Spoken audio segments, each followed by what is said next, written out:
அனைவருக்கும் வணக்கங்க ஐயா. நான் அந்த மேடைக்கும் வந்து புதுசு, இது மாதிரி மைக் பிடிச்சி பேசுகிற விஷயத்துக்கும் புதுசு. இந்த ஜோதிடத்துறையில் எனக்கு தெரிஞ்ச சில கருத்துக்களை மட்டும் சொல்கிறேன். பொதுவாக வந்து பார்த்திங்கன்னா, ஒரு திருமணம் இது வந்துச்சுன்னா அவங்க அதை நான் பார்க்குற விதத்தை வந்து சொல்கிறேன். அது உங்களுக்கும் ஏதாவது ஒரு வகையில் வந்து பயனுடையதாக இருக்குன்னு நினைக்கிறேன்.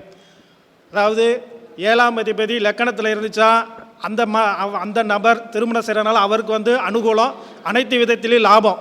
அதே நேரத்தில் வந்து 7ஆம் அதிபதி லக்கணத்தில் இருந்துச்சா அந்த பொண்ணுக்கு அவனை கல்யாணம் பண்ணிக்கிற அந்த பொண்ணுக்கு தான் லாபம்.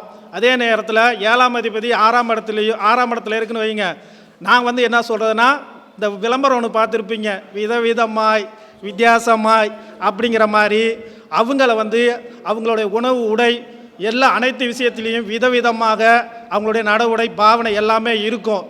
அதுக்கு தகுந்த மாதிரி ஆணோட ஜாதகத்தில் 6ஆம் அதிபதி 4லேயோ இல்லை 4ஆம் அதிபதி 6ஓட சம்மந்தப்பட்டோ இருக்கும்போது சிறப்பு. அதேமாரி பெண்ணுக்கு வந்து 7ஆம் அதிபதி 11 இருந்துச்சுனாலும் அவங்களுக்கு வந்து திருமணம் பண்ணி வைக்கும்போது வந்து சிறப்பு. அதே நேரத்தில் வந்து பார்த்திங்கன்னா நம்மளுடைய லக்னாதிபதி 11 இருந்தாலும் அந்த ஜாதகன் திருமணம் பண்ணுறாலும் அவனுக்கு வந்து நன்மை அனுகூலத்தை வந்து கொடுத்துக்கிட்டு வந்து இருக்குது. அதே நேரத்தில் வந்து பார்த்திங்கன்னா இந்த சில சோசியல்கிட்ட போனீங்கன்னா வியாழக்கிழமை பார்க்க மாட்டேன், புதன்கிழமை பார்க்க மாட்டேன், சனிக்கிழமை பார்க்க மாட்டேன், இது மாதிரியான விஷயங்களை வந்து சொல்லிகிட்டு இருப்பாங்க. இது ஏன் அப்படின்னு சொல்லிட்டு நானும் பல சோசியல்கிட்ட அலைஞ்சிட்டு இருக்கும்போது ஒரு ஆய்வு வந்து பண்ணலாம் அப்படிங்கிற மாதிரி ஒரு விஷயம் கிடச்சிச்சு. அந்த ஆய்வு விஷயத்தில் வந்து கிடைக்கும்போது தான் தெரிஞ்சிச்சு, நமக்கு எப்படி சந்திராஷ்டமம்னு ஒரு விஷயம் சொல்கிறாங்களோ அதே மாதிரி வார அரிஷ்டம்னு சொல்லிட்டு ஒரு விஷயம் வந்து இருக்குது.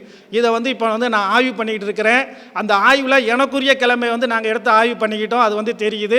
அதேமாரி நீங்கள் எல்லோரும் ஏதாச்சும் ஒரு அந்த ஆய்வு பண்ணணும் அப்படிங்கிற மாதிரியான அமைப்பில் சொல்கிறேன். அந்த ஆய்வுக்கு ஏதாச்சும் உங்களுக்கு தகவல் கிடச்சுன்னா எனக்கு வந்து வணங்கணும் அப்படிங்கிற மாதிரியான அமைப்பில் கேட்டுக்கொண்டு, இது வந்து பாதகாதிபதி இருக்கக்கூடிய வீடோ இல்லாட்டியும் பாதகாதிபதியுடைய தொடர்புடைய கிரகத்துடைய கிழமையிலையோ ஏதாவது ஒரு வகையில் வந்து அந்த பாதகத்தை வந்து செய்யுது.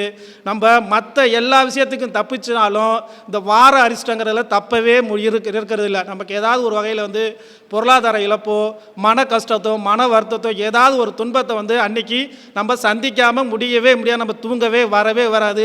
அன்றைய தூக்கம் நமக்கு ஏதாவது ஒரு மன வருத்தம் மன வேதனையை வந்து கொடுத்த வாக்கில் தான் வந்து இருக்குது. அதனால் அதை வந்து ஆய்வு பண்ணிக்கிட்டு வந்து இருக்கிறேன். அதே நேரத்தில் வந்து பார்த்தீங்கன்னா பெண்ணு வந்து 4ஆம் இடத்துல வந்து இருக்கும்போது அந்த பெண்ணுக்கு அந்த திருமணத்தினால் அனுகூலம்.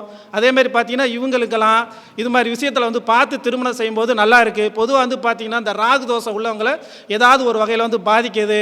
ஐயா ஏற்கனவே ஒரு சொல்லிட்டாரு அந்த அக்னி சட்டி விஷயமா. நானும் அதை தான் பரிகாரமாக வந்து சொல்லுவேன். செவ்வாய் தோசை இருக்குன்னா கவலைப்படாதீங்க. செவ்வாய் ஒரு பொண்ணுக்கு வந்து இருந்தால் தான் அந்த பொண்ணு வந்து அந்த குடும்பத்தில் ஏற்படக்கூடிய எல்லா விஷயத்தையும் தாங்கி மனம் வலிமை உடையவளாக வந்து இருப்பா.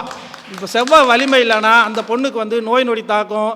இந்த குடும்பத்தில் பார்த்து அவங்க கொடுக்கக்கூடிய சொல்லு வேதனை உடல் வேதனை வந்து தாங்கிக்கக்கூடிய, அதுவும் இந்த பிரசவ வேதனையை தாங்கிக்கக்கூடிய தன்மை வந்து கம்மியாக வந்து ஆயிரும்.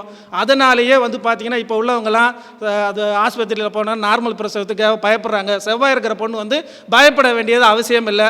செவ்வாய் உள்ள பொண்ணை கல்யாணம் பண்ணாங்கன்னா அந்த பொண்ணுக்கிட்ட அவங்க குடும்பத்தை ஒப்படைக்கும் போது அந்த குடும்பம் வந்து சிறப்பாக வந்து இருக்குது. தெரியல வந்த நான் திடீர்னு வந்தேன், ஏதோ கொடுத்தாங்க பேசிட்டேன். அதே நேரத்தில் வந்து மாற்றுக்கரு இருந்தாலும் ஆய்வு பண்ணுங்க. நான் எதையுமே வந்து மாற்றி யோசி, ஜாதகம்னாவே நான் மாற்றி யோசி அப்படிங்கிற கருத்துக்காக தான் உட்பட்டு எல்லா விஷயத்தையும் கொஞ்சம் மாற்றி தான் வந்து யோசிச்சுட்டு வந்து இருக்கிறேன். அதனால் எனக்கு வாய்ப்பளித்த ஐயா அவர்களுக்கும் அனைவருக்கும் நன்றியை கூறி விடைபெறுகிறேன்.